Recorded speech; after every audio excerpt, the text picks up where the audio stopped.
Tito capítulo 1, versículos 5 hasta el 9, dice así: Por esta causa te dejé en Creta para que corrigieseis lo deficiente, establecieseis ancianos en cada ciudad, así como yo te mandé, el que fuera irreprensible, marido de una sola mujer y tenga hijos creyentes, que no estén acusados de disolución ni de rebeldía, porque es necesario que el obispo sea irreprensible como administrador de Dios, no soberbio, no iracundo, no dado al vino, no pendenciero, no codicioso de ganancias deshonestas, sino hospedador, amante de lo bueno, sobrio, justo, santo, dueño de sí mismo, retenedor de la palabra fiel, tal como ha sido enseñada, para que también pueda exhortar con sana enseñanza y convencer a los que contradicen. Hasta ahí nomás. Hasta ahí nomás. Cierre sus ojos, vamos a orar. Querido Dios, te agradecemos por tu palabra leída, expuesta ante la iglesia, y te pedimos tu gracia, tu espíritu, para que la podamos exponer y explicarla de forma entendible a tu pueblo, a tu iglesia. Ayúdenos, oh Dios, frente a este gran desafío que es hablar en nombre tuyo, exponiendo fielmente tu palabra. Que se oiga tu voz y que yo me calle, Señor. Que tú crezca y que yo mengue, para la gloria de tu nombre. Amén y amén, Señor. Pueden tomar sus asientos, por favor, iglesia.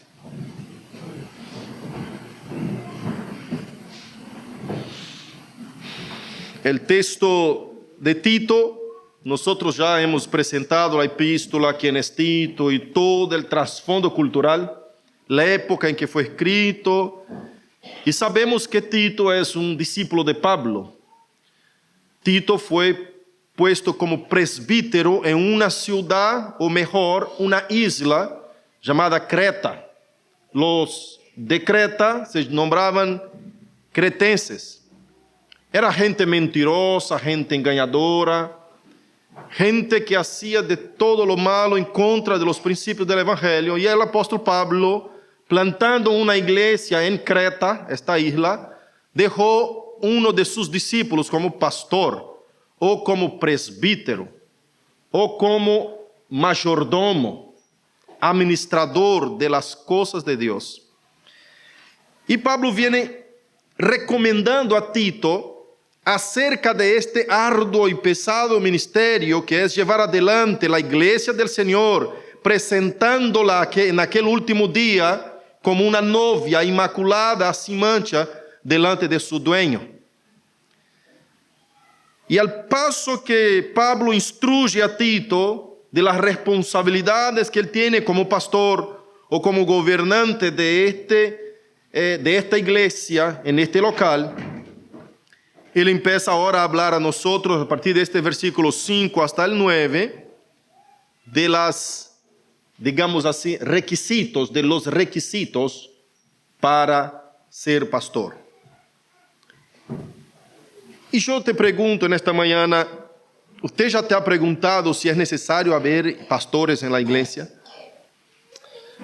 Hay muchas instituciones que ya no tienen pastores en la iglesia, que dicen que en el Nuevo Testamento la figura apostólica de un sacerdote es innecesaria, que la iglesia puede reunirse en casas y que a través de estas casas entre todos se gobierna, no hace falta un líder espiritual respecto a lo que es la iglesia del Señor Jesucristo. Hay muchas enseñanzas de esa clase. Hay muchos que hacen iglesias hogareñas. No estoy diciendo que la iglesia no puede ser hogareña, sino que la iglesia siendo hogareña o congregándose en templos, en locales, en donde no entra el número de gente en un hogar, estoy diciendo que esto también es bíblico. Pero el tema acá es, ¿por qué Pablo deja a Tito en Creta y le encomienda y recomienda un montón de requisitos para que Tito, como responsable por aquella grey que va a subir al cielo cuando Cristo venga por segunda vez llevar su novia, Tito tiene ciertas recomendaciones paulinas acerca de qué es el ministerio. Y la pregunta sigue: ¿es necesario pastores en la iglesia?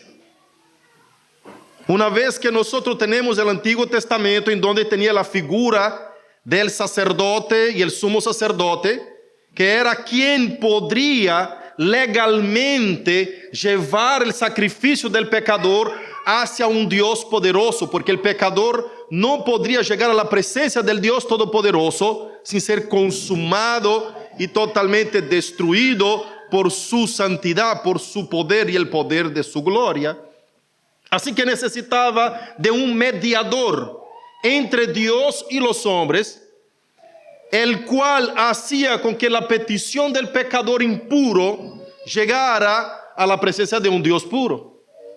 Y nosotros hemos estudiado el libro de Hebreos versículo por versículo, y hemos visto esta figura, esta imagen del tabernáculo del antiguo pacto, del Antiguo Testamento, en donde estaba ahí una figura sacerdotal que llevaba la representación del pueblo hacia Dios. Pero pastor, ahora nosotros estamos en el Nuevo Testamento, ¿no es cierto?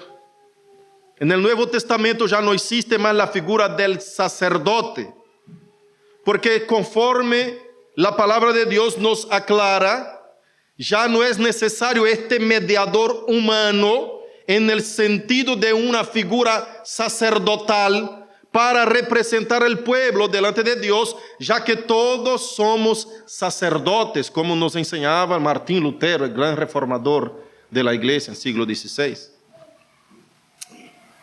Si todos somos sacerdotes, es decir, nosotros todos podemos adentrar en la presencia de Dios, no necesitamos de una persona o un santo o un sacerdote para que interceda por nosotros ante el Padre, sino que nosotros podemos entrar delante del Padre a través del único y suficiente sacerdote y sumo sacerdote que es Jesucristo, que es el propio sacrificio vivo entregado hacia el Padre por nuestros pecados, para que el pecador pudiera acercarse a lo que es santo.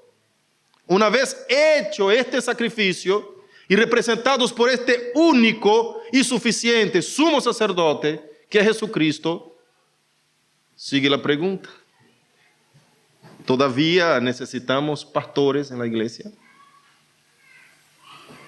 Porque el sacerdote del antiguo pacto representaba al pueblo delante de Dios.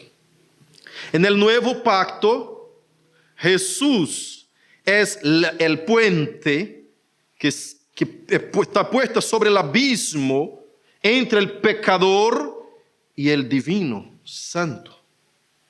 Y sobre este puente podemos cruzar este abismo y llegar al Dios Todopoderoso. Y por esa razón, por entender la palabra de Dios, quizás no en su completitud, algunas instituciones terminan con la figura del pastorado. Pero yo en esta mañana quiero mostrarles a ustedes la razón de la epístola de Tito. No solo de la de Tito, sino que las pastorales, que son Tito, 1 y 2 Timoteo. La razón de por qué existe la figura pastoral en el Nuevo Testamento. ¿Será, pastor, que después de Cristo necesitamos de la figura de pastores, este oficial que ejerce un oficio dentro de la iglesia del Señor? Entonces quiero llevarte a algunos textos bíblicos que nos va a ayudar a comprender estas cosas. Primeramente, el mismo Señor Jesucristo establece, instituye para su iglesia a los pastores. Y abra tu Biblia, por favor, en Efesios capítulo 4, versículo 11. El pastor, escuche una cosa, voy a mostrar a ustedes el contexto bíblico de la necesidad de pastores en la iglesia. Ahora, quiero que ustedes aprendan que el pastor no es una muleta que usted se acerca a Dios. El pastor no es y ni siquiera ejerce la función del puente como la cruz que nos lleva a Cristo. No. El pastor no es aquel que tiene un poder especial para interceder por ti, ya que usted no puede acercarse a Dios. No, usted puede a través de Cristo. El pastor no ocupa el lugar de Cristo en la iglesia. El pastor es un miembro de la iglesia igual que ustedes, pero sobre él recae una cierta responsabilidad, las que Pablo está diciendo a Tito. Entonces, usted como hijo de Dios, comprado y lavado por la sangre de Cristo, tiene la misma autonomía, autoridad en Cristo para acercarse al Padre. El tema de pedir al pastor oración no es un problema, porque podemos pedir a cualquier hermano oración. La Biblia dice en Santiago, oraos unos por los otros y confesaos las culpas unos a los otros para que seáis sanados en todas las situaciones, tanto físicamente como emocionalmente y de alma. ¿Me explico? Dando margen a eso, tenemos para entender que el pastor no reemplaza el lugar de Cristo, no es la cabeza de la iglesia, la única cabeza de la iglesia es el Señor Jesucristo. Nosotros somos cuerpo de Cristo y miembros cada uno en particular de este cuerpo. Así que miren conmigo, cuando el Señor Jesucristo mismo constituye, establece pastores, presbíteros, ancianos o obispos en la iglesia. Efesios capítulo 4, versículo 11, dice así: y él mismo, ¿el quién? Jesucristo. Si usted lee el contexto va a entender. Constituyó a unos apóstoles, a otros profetas, a otros evangelistas, a otros pastores y maestros, a fin de perfeccionar, ¿quién? A los santos, para la obra del ministerio, para la edificación del cuerpo de ¿quién? Los pastores tienen esta responsabilidad. Todos somos cuerpo de Cristo, pero Dios elige un liderazgo, un cuerpo de presbíteros para gobernar su grey, para gobernar su iglesia. Dios, cuando elige eso, echa sobre estos hombres determinada responsabilidad, determinada carga, determinado compromiso de ser ejemplo a los demás. Y ojo que estoy predicando en contra de mí, porque parece que soy el único pastor acá. ¿No es cierto? Entonces la palabra de Dios es como espada de dos hilos, corta para todos los lados. Amén. Entonces, mira bien lo que dice la palabra del Señor. Él mismo fue el que constituyó algunos como profetas, apóstoles, evangelistas, maestros y pastores. También tenemos 1 Corintios 12, 28, que dice, y aún nos puso Dios en la iglesia. Ahí viene un orden, primeramente profetas, después apóstoles, después maestros, y ahí viene también un montón de los ministerios que Cristo ha establecido. Entonces, en primer lugar, aprendemos que Dios, a través del Señor Jesucristo, es el que establece la figura del oficial dentro de la iglesia. No ocupa el lugar de sacerdote, porque el sacerdote era representante del pueblo a Dios. No ocupa el lugar de profeta, porque el profeta era el que traía el mensaje de Dios hacia el pueblo. La verdad que ocupa el lugar de profeta, ¿no es cierto? Que trae el mensaje de Dios hacia el pueblo, pero que no trae un mensaje suyo, que no puede adulterar el mensaje, que no puede adulzar el mensaje, que no puede templar el mensaje, condimentar el mensaje. tal cual como cuando viene el mensaje, tiene que entregar el mensaje del Señor a su iglesia. Entonces, vemos dos figuras importantes en la Escritura, tanto en el Antiguo como en el Nuevo Testamento. En el Antiguo Testamento, la figura del sacerdote, representante del pueblo hacia Dios, y en el Nuevo Testamento, la figura del apóstol, representante de Dios hacia el pueblo, que era el que entrega el mensaje. Y digamos así que el pastor está en este medio, como aquel que trae el mensaje de Dios, explica el mensaje de Dios al pueblo. Pero no es el intermediario, el intercesor del pueblo hacia Dios. Tú y yo, a través de Cristo, podemos acercarnos a Dios para pedir perdón de nuestros pecados. Podemos acercarnos a Dios para que Él nos escuche, nos oiga y tenga de nosotros misericordia. Podemos nosotros libremente, no directamente, porque necesitamos la cruz de Cristo. No sin mediador, porque dice 1 Timoteo 2:5, hay uno solo mediador entre Dios y los hombres, Jesucristo, hombre que a sí mismo se entregó por nosotros, que nos amó y a sí mismo se entregó por nosotros. El único a quien debemos recurrir para llegar a Dios, Padre, es Jesucristo.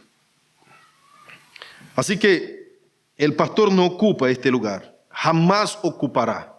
Por esa razón, escucha una cosa, en la historia de la iglesia, cuando llamaron a un gran hombre de Dios, cuando Constantino se convirtió al evangelio y el imperio romano en 323 después de Cristo se volvió cristiano, toda la gente quería acercarse al cristianismo por una conveniencia. El emperador es cristiano y me va a ver con buenos ojos.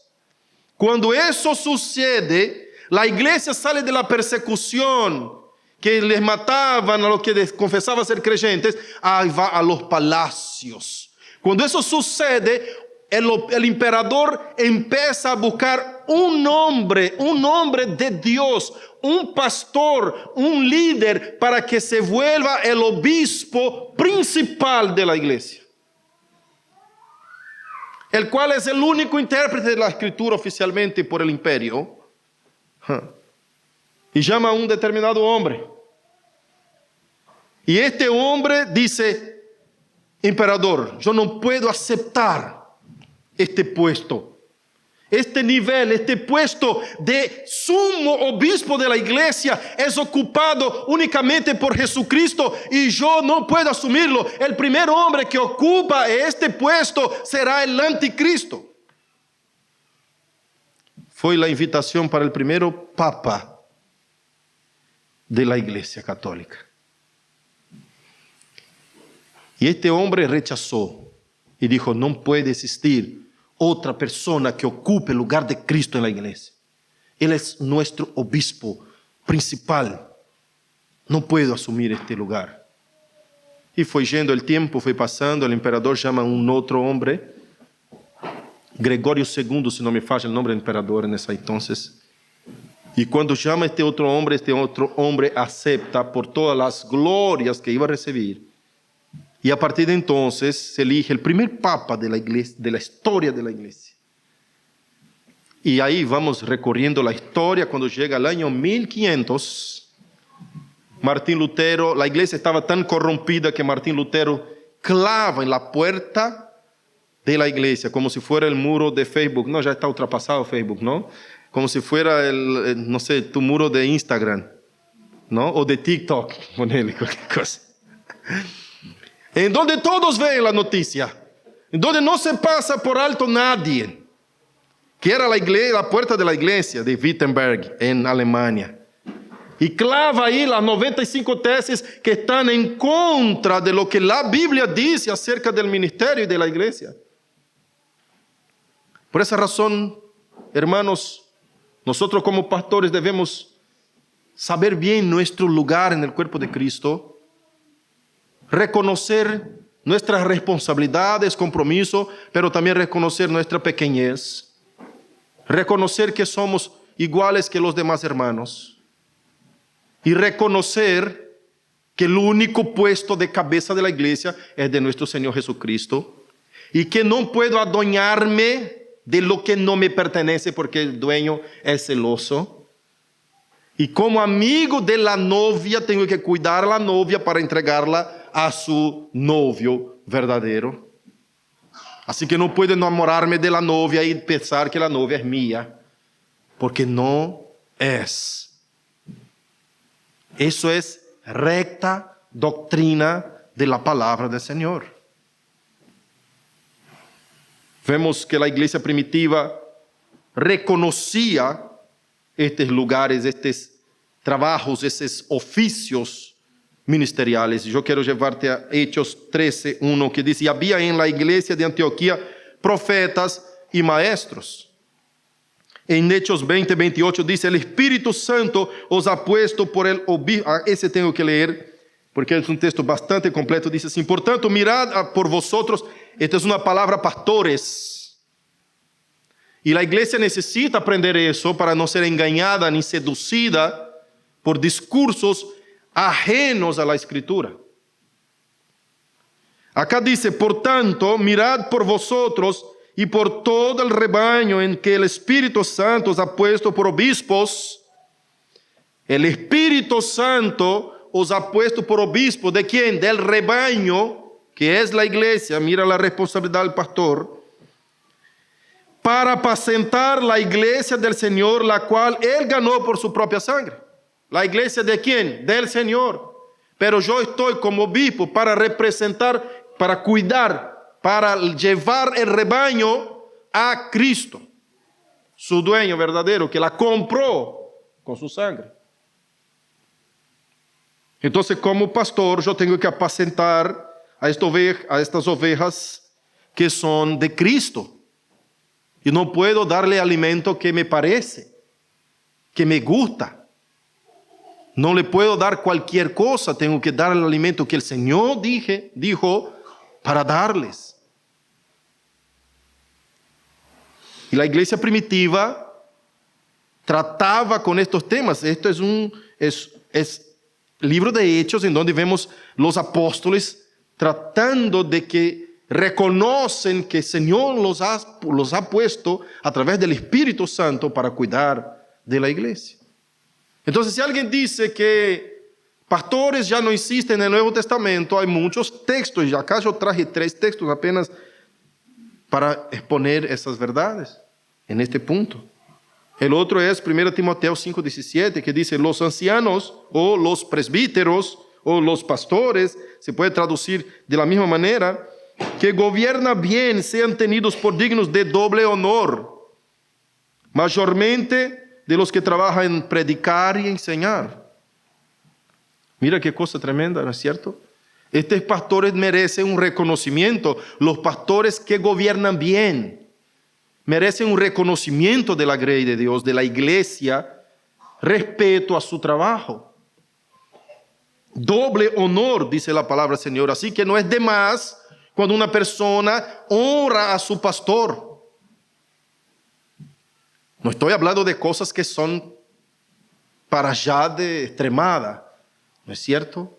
Como yo he visto en muchos lugares que el pastor es prácticamente un santo, nadie le puede ni siquiera tocar, el pastor no puede agarrar su valija, no puede, ¿no es cierto?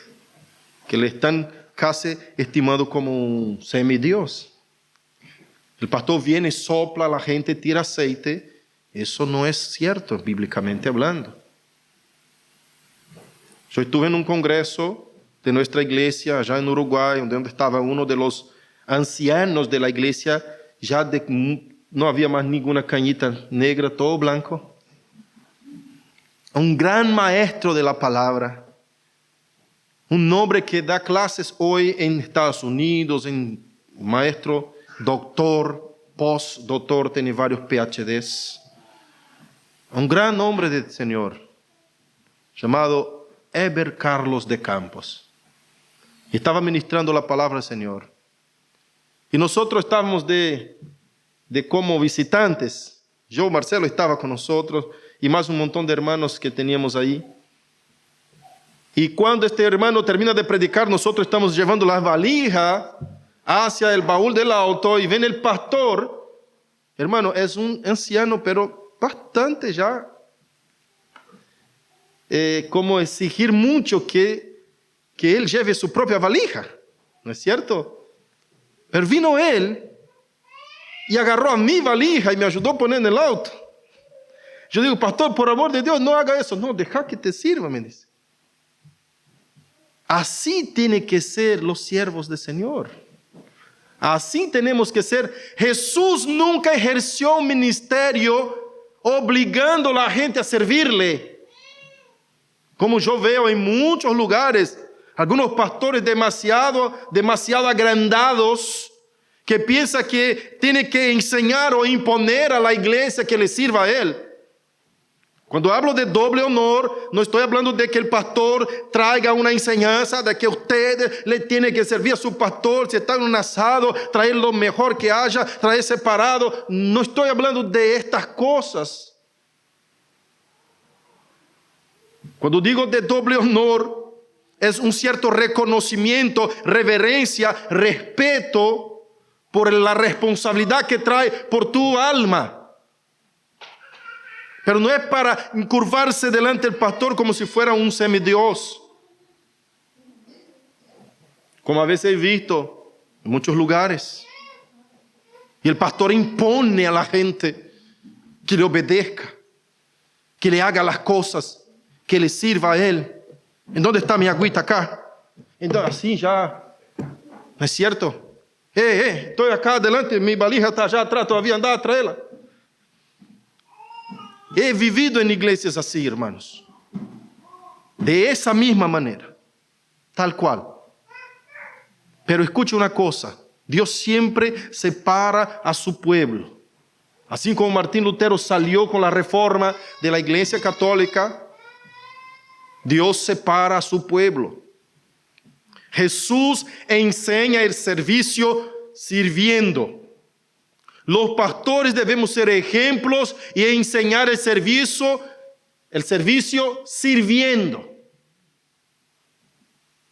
Jesús lavó los pies de los discípulos.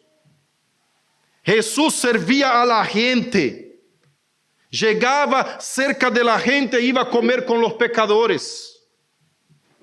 Jesús fue siervo hasta el fin. Fue humillado, fue avergonzado. Nunca el Señor Jesucristo anduvo queriendo ser servido por un montón de discípulos. No. Cuando Jesús habla de sus mandamientos, es para que obedezca a su Padre que lo envió. Pero toda la vida de mi Señor fue de servicio. Y yo lo amo. Y aprendí a servir porque lo he visto sirviendo. Así que el pastor, a la imagen de Cristo, debe servir con amor a la iglesia. Y usted va a servir a tu pastor porque lo va a ver sirviendo. No porque te obliga, te impone servicio. No es así como funciona.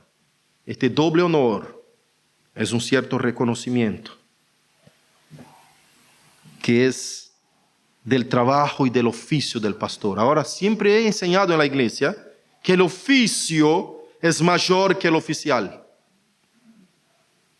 El día que este oficial no esté más en cumplimiento de ese servicio, de ese oficio, es como siempre doy el ejemplo del presidente de la nación. El día que salga de la presidencia, ya no es el mismo respeto, no está encargado de la misma autoridad, ya no tiene el mismo poder que tenía antes, como cuando estaba en el oficio.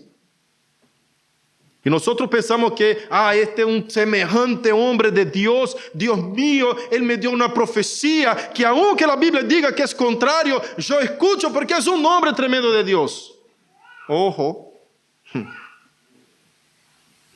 la profecía de la revelación ya está dada. El pastor tiene que traer iluminación, alumbramiento, no una nueva revelación. explicación de la Escritura, de manera tan fiel que no puede salir ni para la izquierda ni para la derecha.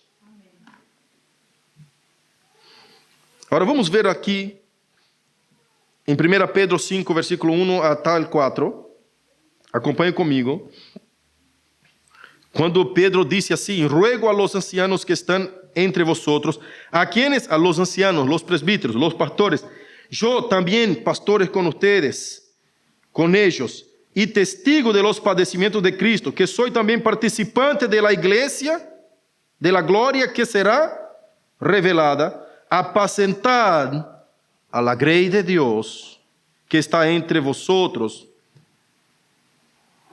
cuidando de ella, no por fuerza, sino voluntariamente, no por ganancia deshonesta, sino con ánimo pronto, no como teniendo señorío sobre los que están a vuestro cuidado, sino siendo ejemplos de la grey. Y cuando aparezca el príncipe de los pastores, acá Pedro deja entender que somos pastores, que el anciano es un pastor de la iglesia. Hay tres formas que aparece en la Biblia la palabra pastor. Hay otras formas también, pero tres son las que más aparece. ¿No es cierto? Termino la lectura y vamos para esto. Y cuando aparezca el príncipe de los pastores, vosotros recibiréis la corona incorruptible de gloria. No se adueñen de lo que no es tuyo, acá dice. No se enamore, no tenga señorío sobre los que están en vuestro cuidado.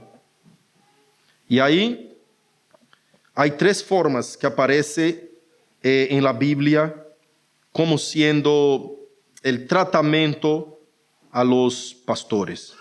La primera es presbíteros. Esa palabra es griega, va a aparecer muchas veces, que es la misma palabra traducida para ancianos, como usted va a ver en tu Biblia. La otra es obispo, que es la palabra griega episkopoi. Esa palabra va a aparecer muchas veces como obispo, traducida en tu Biblia. Después está la palabra guías, que es pastores, allá en Hebreos, como nosotros estudiamos, Hebreos capítulo 13, versículo 7, versículo 17, versículo 24. Está esta palabra. También hay otras palabras, mayordomo, oikonomos, que es la palabra griega, mayordomo, administrador. Esta palabra también es usada para los que gobiernan la iglesia, los pastores. Entonces, la Biblia está repleta en donde nos muestra la figura de alguien que es responsable, y en Hebreos nos dice claramente que Él va a rendir cuenta de tu alma delante del Señor. Hebreos capítulo 13, versículo 17. Entonces, esta responsabilidad de pastor y esta figura de pastor está en el Nuevo Testamento, sí. Como pastor, como maestro, como apóstol, como evangelista. Está en el Nuevo Testamento. Es necesario que la iglesia tenga los pastores. Y el libro de Efesios nos dice que es para la edificación del cuerpo de Cristo. Ay de aquellos pastores que no son fieles al Señor. Ahora, ¿qué dice Pablo a Tito acá? Pablo viene a Tito y dice 4 cosas fundamentales. Primeramente, él va a hablar de los requisitos de ser pastor. Y estos requisitos involucran las relaciones familiares, las características morales negativas, cómo se relaciona el pastor con su familia, cómo es tu relacionamiento con tu familia. ¿Cómo son tus características morales? Nosotros vamos a ver eso en algunos versículos un poquito más abajo. Estas características morales que nunca deben ser manifestadas al anciano son las negativas. Después trae las características positivas que son imprescindibles para alguien que quiere ser considerado al ministerio. Y luego, por fin, trae la competencia y el manejo que un ministro debe tener de las Escrituras. Entonces, cualquier persona puede ser ministro en la iglesia. Cualquier miembro de esta iglesia puede volverse un ministro de la iglesia. Tú puedes ser un pastor en la iglesia desde que cumpla con estos requisitos. Y los primeros requisitos que vamos a ver son las características positivas que él dice acá en el versículo 5 y versículo 6. El versículo 5 dice: te dejé en Creta por esta causa, para que corrigieses lo deficiente y estableceseis ancianos en cada ciudad. Primeramente acá vuelve a ratificar lo que estoy diciendo acerca de que los ancianos deben ser establecidos en la iglesia. Es decir, los presbíteros, los pastores deben ser establecidos. Tito, dice Pablo, establezca, pone en orden. Hay dos formas de ver este texto, como restablecer o corregir el deficiente, como poner en orden la casa. Y poner en orden la casa, ¿de qué manera? Estableciendo ancianos, poniendo los presbíteros en la iglesia, para que la casa esté en orden. En este sentido dice corregir lo deficiente, no el deficiente, sino que lo deficiente. Acá es un artículo neutro que existe en griego, que no existe en español ni en portugués, ni en inglés sí existe, pero este artículo quiere decir restablezca lo que está, la cosa que está deficiente. Cuando el artículo es femenino o masculino, refiere-se a personas, pero cuando está en neutro, refiere-se a cosas. Entonces, de esta manera, cuando usted corregir lo deficiente, las cosas, aquello que está deficiente, poniendo a los presbíteros en la iglesia, ahí usted tiene que mirar algunos prerequisitos. ¿Qué requisitos son estos? Y ahí viene el versículo 6. El que fuera irreprensible. Amados, ¿de qué manera vamos a escoger una persona irreprensible para figurar como pastor? Si fuéramos a mirar para esta característica de irreprensibilidad, de forma moral, como una ética interna del ser humano delante de Dios, no vamos a encontrar a nadie, porque somos todos pecadores, somos todos débiles, somos todos deficitarios en alguna área.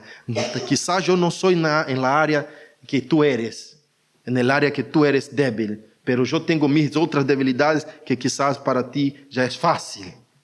¿No es cierto? Cada uno tiene sus dificultades. Cada uno tiene que llevar su cruz. Jesús llega a sus discípulos y dice: el que quiere seguir a mí, el que quiere ser mi discípulo, néguese a sí mismo, tome cada día su cruz y sígame. Cada uno de nosotros tenemos nuestra propia cruz. Hay tus problemas, hay tus dificultades, hay tus luchas, tus peleas internas, y esto nos pone moralmente en deuda delante del Señor. Sea cualquier detalle, sea una mirada mala, sea una mala respuesta que pecamos hablando a veces ofendiendo a los demás, sea de estas cosas hasta las mentiritas, las mentironas, hasta los escándalos, los adulterios, las traiciones, las cosas peores. El asesinato, sea lo que sea, un aborto, sea lo que sea, alguien tiene siempre algo para ser reprendido. Siempre. Por eso, cuando yo siento con alguien para corregir en amor, en Cristo, yo digo, mira, esas son cosas que cualquiera de nosotros estamos sujetos, pero el Señor en amor te está corrigiendo para que camine derecho delante del Señor. Algunas personas, cuando se acercan para un aconsejamiento bíblico, pastoral, o para ser corregidas delante de Dios, luego señala el defecto del otro. Y dice, pero no soy yo solo el culpable, también fulano hace eso, y fulano hace eso. O entonces dice, ¿y tú eres santo para decirme estas cosas? Escuche una cosa. Una persona que practica esa clase de cosas tiene que cambiarse inmediatamente. Porque el momento que yo pienso que nadie me puede corregir porque ellos también son pecadores, entonces soy incorregible. Escuche una cosa, cuando yo soy corregido, sea por cualquier persona, sea por mi esposa, por mis hijos, por mis amigos, por un hermano, Yo nunca digo, pero usted quién eres, o usted también eres pecador. No, no, no, no, porque ese es mi momento. Ese momento que Dios está tratando conmigo, no con él. Es el momento que Dios quiere corregir a mí, no al otro. Y gracias a Dios por el otro que me está ayudando a ser corregido, a ver mis culpas, mis defectos, que yo no lo veo. Gracias a Dios cuando alguien me señala un defecto, un error, un pecado, un problema que yo pueda ver a través de sus ojos. No hay ayuda mejor que un amigo, un compañero, una esposa que te diga la verdad porque te ama. Y a veces nos enojamos, ¿no? La esposa anda diciendo eso y eso. Cabezón, anda a escucharla. Escucha tu oportunidad de cambiar. Tu mujer, la más cercana de ti, puede decir cosas terribles acerca tuya, pero para ti, que te ayude. Amén. Cuando Jesús se acerca a la mujer adúltera, escuche ese pasaje, ese ejemplo, que es muy importante. Eso va a tirar al piso cualquier pensamiento contrario que pensamos, bueno, ¿quién puede señalar el dedo? Escuche bien eso. Jesús se acerca a esta mujer adúltera. La mujer está tirada al piso. Y todos los fariseos judíos están con una piedra en la mano para cumplir la ley de Dios que dice, la mujer que adulterar debe ser apedreada hasta la muerte. Y levantan los judíos, agarran la piedra y van a tirar a ella. Se acerca a Jesucristo y dice, el que no tiene pecado, ¿qué dice? Que tire la primera piedra. Que arroje la primera piedra. ¿Y qué hacen los fariseos y los judíos? Bajan su cabeza, miran hacia sus adentros y dicen, para un cachito, ayer estaba mirando a una mujer que no es mía. Yo no puedo tirar esa piedra. El otro dice, ayer estaba mintiendo yo. O ahorita, 15 minutos atrás, estaba mintiendo para sacar provecho de un negocio. Esa piedra no la puedo tirar. Y fueron bajando las piedras, mirando hacia sus mismos pecados. Y cuando Jesús queda con ella solo, era el único que podía tirar la piedra, porque no tenía ningún pecado.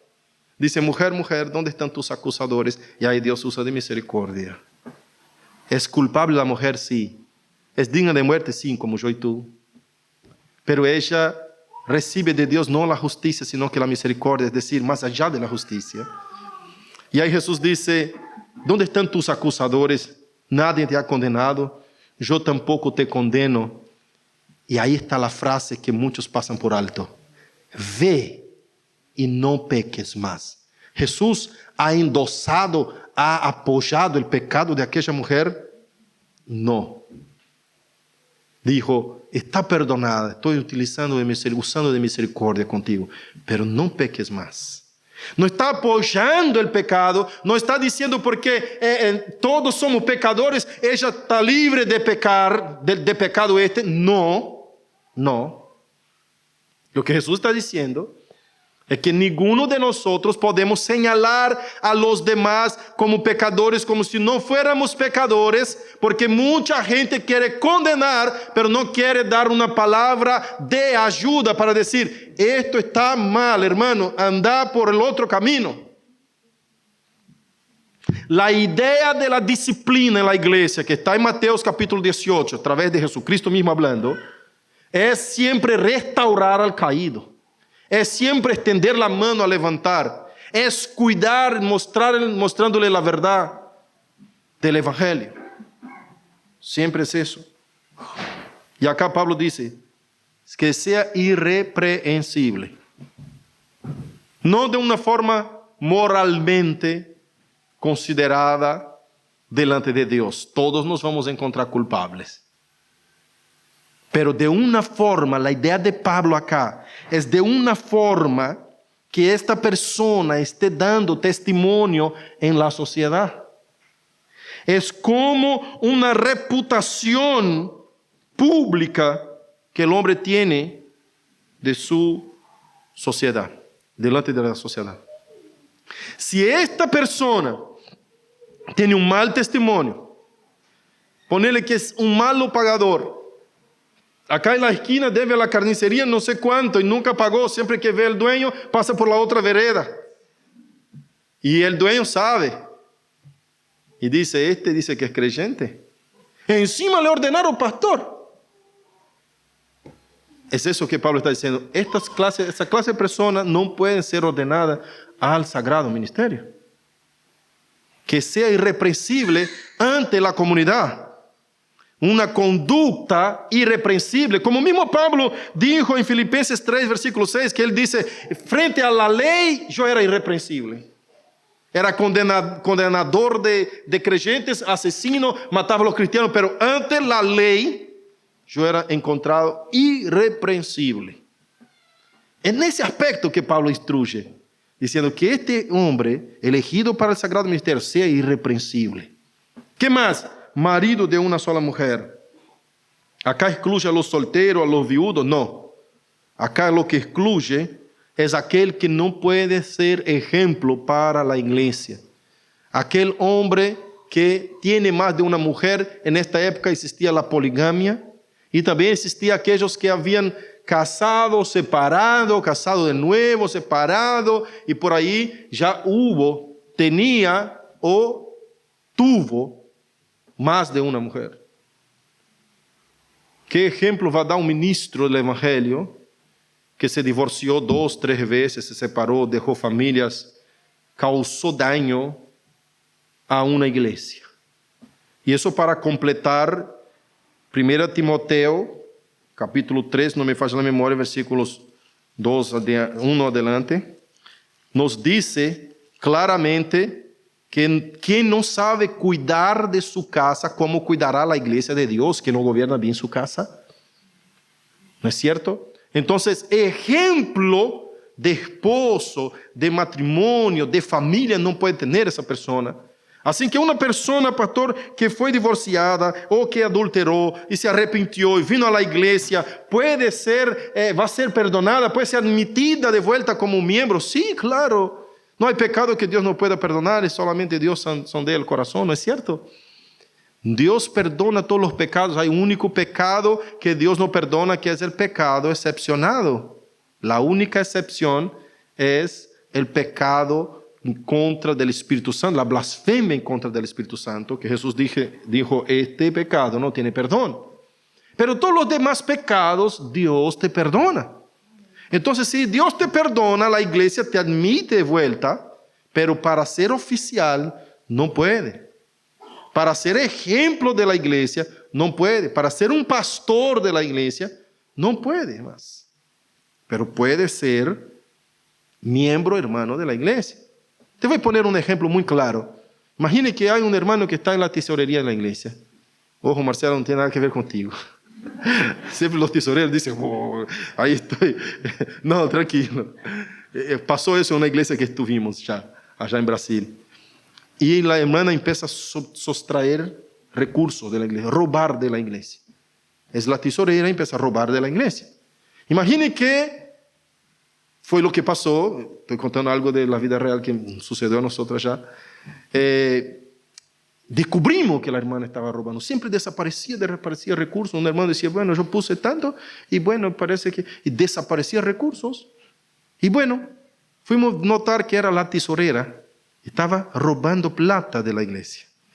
Y cuando descubrimos, todo el consejo de pastores se juntó y llamamos a la hermana para que ella confesara y que pudiera ser perdonada. Pero ella mintió, no quería confesar. Entonces tuvimos que juntar las pruebas y mostrarle, mira, acá está las cámaras, fue vista. Y ahí dijo, bueno, realmente... Ahí empezó por fuerza a confesar algo que nosotros sentíamos que no fue sincero, porque si no hubiera dicho. Pero dijo, no, sí, eso era mi debilidad en el mundo, cuando yo me convertí, cuando yo vine a la iglesia, yo hacía esas cosas, yo robaba, no sé qué, y por ahí fui tentada, vendo la plata, y bueno, está bien, pero... Perdón, pidió perdón y todo, perdonamos, la iglesia perdonó, la iglesia la tomó de vuelta como miembro, pero como tesorera no puede más, hermana. ¿No es cierto? Como tesorera no te podemos poner, está perdonada, gloria a Dios, venga, te vamos a abrazar, te vamos a ayudar con tu dificultad, pero no vamos a ponerte frente a tu tentación. ¿No es cierto? Es lo mismo, pastor cayó, adulteró, no sé, ponerle cualquier escándalo y bueno, y separó de la esposa o restauró, aunque haya restaurado el matrimonio con la esposa y todo lo demás, pero quedó la mácula, la mancha del pecado. A fin de salvaguardar el buen nombre del Señor, dicho hermano debe ser excluido del cargo público de oficial a causa de la mancha que le queda sobre su testimonio. Entonces no puede este hombre más ser un ejemplo para la iglesia, porque en el momento que va a aconsejar a un otro hermano que está siendo tentado en la misma cosa, él no puede decir, soy yo un ejemplo, haga esto o haga aquello, porque el hermano le va a mirar y va a decir, pastor, pero tú tuviste 3 mujeres, ¿no? ¿Por qué te divorciaste tanto? ¿No es cierto? Entonces, este texto nos enseña no únicamente acerca de la poligamia, sino que también de ser ejemplo, porque vemos desparramado por toda la Escritura esta necesidad de que el pastor tiene que ser ejemplo, como Pablo dijo, sed mis imitadores como yo soy de Cristo. Esta responsabilidad es nuestra como pastores, es nuestra. Así como de los hombres sobre los varones que están acá recae la responsabilidad de toda tu casa, tu esposa, tus hijos, tu familia. No, pastor, pero esta responsabilidad toda es mía, no, tiene que ser repartida con mi esposa. Entonces no sea hombre. Para ser hombre tiene que asumir tanto. Ahí quiere ser cabeza del hogar, ¿no es cierto? No, soy el jefe, el líder, pero las responsabilidades no la quieren. Pero es otro tema ese. En un congreso de hombres vamos a hablar sobre eso, ¿no es cierto? Acá el pastor tiene que ser el ejemplo. Ah, no, pero es mucha carga, eso no. Entonces no sea pastor. No puede ser pastor. El pastor tiene que saber sus responsabilidades, sus compromisos y tiene que amar el ministerio, amar lo que hace. Porque tiene que tratar a la gente con todo el amor y con toda buena dádiva que el Señor le ha dado. Y ahí sigue enseñando a Tito. Y trae, versículo 7, reprensible, de vuelta habla, reafirma, administradores de Dios, es la palabra mayordomo. Conforme en 1 Corintios 4:1, Pablo dice que los hombres nos tengan como mayordomos, administradores de Dios. Y despenseros o administradores, aquellos que reparten de la gracia de Cristo. ¿No es cierto?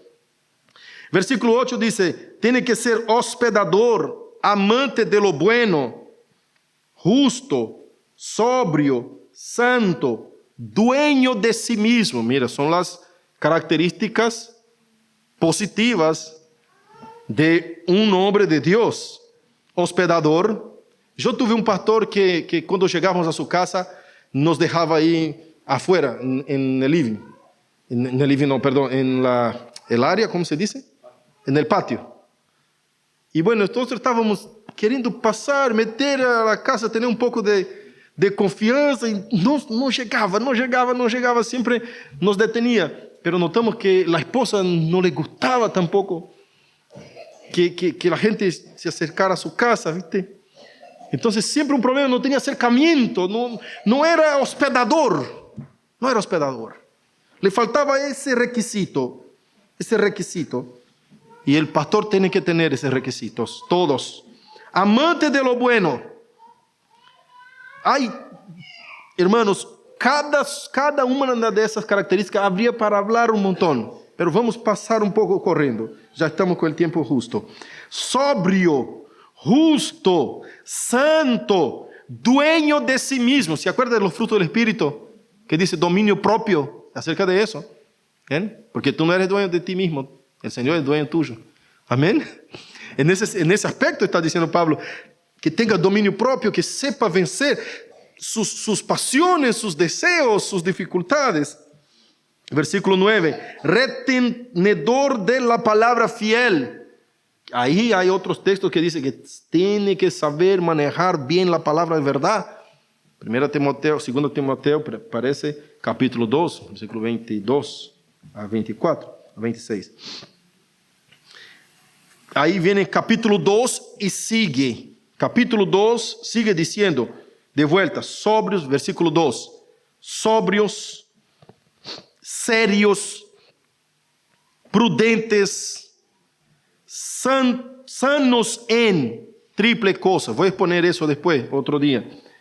Fe, amor y paciencia. Tiene que ser sano en fe, amor y paciencia. Capítulo 2, versículo 7. Ejemplo de buenas obras. Ese es el pastor. Mostrando integridad en la enseñanza. Mostrando en la enseñanza seriedad y palabra sana. Todo eso en la enseñanza. Seriedad, integridad y palabra sana. Y ser irreprochable. Ese es el pastor. Ojo que estoy enseñando a ustedes a juzgarme. Amén. Amén. El pastor tiene que tener estas características. Debe de tener estas características. Pablo está diciendo a Tito, y eso es doctrina para la iglesia. Esas mismas palabras Pablo las repite a Timoteo en 1 Timoteo capítulo 3, versículo 1 a 7. Las mismas. Pero ahí sigue. Vamos a seguir ahora con las características negativas. O vamos a dejar para la próxima reunión, ¿no? Ya está avanzado el horario, vamos a dejar para la otra reunión. Las características negativas que viene enseñando el apóstol Pablo de que no puede tener el pastor. Ya no sería suficiente con las características positivas, ya diciendo cómo tiene que ser así, así, así, así, ya basta. No, pero Pablo insta en decir, ahora voy a decir lo que es imposible que un pastor haga, no puede jamás esto. No puede jamás, las negativas. Ahí vamos a ver la próxima reunión, en nombre de Jesucristo, amén. Qué largo que se hace, ¿no? Dios santo. Y hablé la mitad de la predicación. Que Dios nos ayude a identificar los verdaderos maestros, los verdaderos pastores. Y cuando tenemos identificado los verdaderos pastores, siervos del Señor, que aman al Señor y a su obra, que sean dignos de doble honor, que sean honrados como se lo merece, como se debe ser honrado, como dice la palabra del Señor, ¿no es cierto? Y a veces lo que pasa es que estamos honrando a los que no son dignos ni siquiera de ser llamados pastores, y a los pastores que son aquellos sufridos que realmente se entrega a la gente, no los honramos. ¿Por qué, pastor? Porque el pastor que se da por la gente, que se da por la palabra, que se da por la verdad, a veces hay momentos de ser muy duro. Hay retos. Hay cuidado. El pastor que es pendenciero, o digamos que es muy en contra de lo que son los requisitos de que Pablo dice, la palabra de Dios exige, son gente muy buena, en el sentido de decir, habla lo que usted gusta escuchar, siempre está pasando la mano en la cabeza, usted está en pecado, está mal, está caminando para el abismo, pero está poniendo plata, dice, qué lindo hermano, está todo bien. No, pero vai cair no abismo. Usar um paracaídas e listo. Allá abajo va a quemar, pero tranquilo, va a caer tranquilo. ¿No es cierto? Entonces, a ti te gusta escuchar las cosas que a veces uno que no está de acuerdo a la palabra habla. Y Él nos va a enseñar acá por qué el pastor tiene que ser así, y va a decir en las próximas enseñanzas acerca de que hay muchos falsos pastores. Y Tito tiene que ser de esta manera para poder corregir a la iglesia de Dios y conducirla. Amén. Es más fácil seguir a la mentira que a la verdad. Es más fácil escuchar a un mentiroso que un hombre justo. ¿Sabía? Si un hombre justo se acerca a ti y habla con justicia y habla con la rectitud de la palabra del Señor, en muchas cosas te va a pinchar. ¿Es cierto? Y acá los argentinos tenemos porque soy argentino también, tenemos una costumbre de decir, me pinchó el globo. Yo vine todo, me pinchó el globo, ¿no? Me pinchó la goma. ¿Por qué habló algo que usted no habló algo que usted quería oír? ¿No es cierto? Segundo Timoteo capítulo 4 dice, habrán días que no sufrirán, no quererán escuchar la sana doctrina, sino que amontonarán para sí mismos pastores según sus propios deseos, sus propias concupiscencias. Como quien tiene comezón de oír, es decir, en otras palabras, traduciendo al castellano actual, como quien le gusta escuchar cosas agradables, no solo rechazarán la verdad, sino que abrazarán a la mentira, amarán a la mentira. Entonces voy a una iglesia y el pastor pasa la mano en mi cabeza, está todo bien. No es cierto. Yo tenía un miembro allá en Brasil, termino con esta historia, que siempre ponía mucho valor de diezmo, ofrenda, nos regaló todos los aire acondicionados de la iglesia, un empresario. Yo era contador público y pastor. Y él era mi cliente y mi amigo. Y él ponía lo que necesitaba la iglesia, llegaba, pastor, voy a poner esto. Amén, hermano. Y un día yo me acerqué a él, ¿no es cierto? Siempre le decía la verdad, no le pasaba la mano en la cabeza, porque a algunas personas que ponen valores grandes en la iglesia, mucha gente que se dice el líder de la iglesia, del rebaño, le deja pecar, le deja hacer lo que quiere, aún está acá en el púlpito, en el ministerio haciendo cosas porque es una gente de plata o algo así. Yo nunca estuve con eso y siempre le dije la verdad de acuerdo a la palabra del Señor. Y un día pasó algo y yo le llamé algo de su vida privada y yo le llamé en privado y le reté bíblicamente. Le dije, no haga eso más, usted está yendo para un abismo. Y esto te va a llevar a otra cosa y a otra cosa, y un pecado lleva al otro. No, pastor, pero yo digo, no, esto está mal, esto está mal, esto está mal, y usted tiene que hacer esto y esto y esto para corregir eso. No, porque no sé qué, no, quedó pero enojadísimo conmigo, quedó 2 meses sin pisar en la iglesia. Se quedó sin entregar nada de ofrenda, de diezmo, nada. Y a mí no me importa eso. Lo que me importa es su alma, que él sea salvo. Y le dije, todo eso quedó enojado conmigo, ¿no? Pero algo gravísimo, algo que involucraba a su familia, cosas así. Yo le reté duro. Le fui firme y le dije, así está muy mal. Tenés que volver atrás y hacer esto y esto. Pero quedó enojadísimo, no sé si fue 2 o más meses, ¿cuánto fue, hermano? ¿Sabe? Sí, desapareció el hombre. Mucho tiempo después, vino él, dijo, pastor, gracias por haber dicho aquello, me enojé, me quedé mal, pero estaba cierto, casi me hundí, casi me destruí con aquello, porque no hice lo que usted me dijo para hacer, no tuve coraje de volver atrás. Yo hice esto y aquello, y se volvió uno de los mejores amigos míos. Porque, hermanos, a veces la gente piensa que, bueno, para mantener la amistad, tengo que decirle una mentirita o decirle lo que le agrada. Y, hermano, amado, si usted dice la verdad a una persona, la verdad bíblica, usted como amigo, como quien le cuida, como quien le ama, y pierde la amistad de esta persona porque no era tu amiga, va a enojarse, va a quedar un tiempo, el proceso va a correr, pero si es tu verdadero amigo va a volver. Porque usted no está hablando por mal. Encima los pastores quieren el bien. Los pastores que aman a sus ovejas, les cuida, hermanos. Les cuida. Como un papá cuida del hijo. Papá no va a decir, anda hijo, haz lo que quiera, está todo bien. No es cierto eso. Papá va a decir, hijo, no es por ahí el camino. Ni que yo te pegue, pero usted no va por ahí. ¿No es cierto? Escuché un predicador antiguo que contó una historia de Sansón.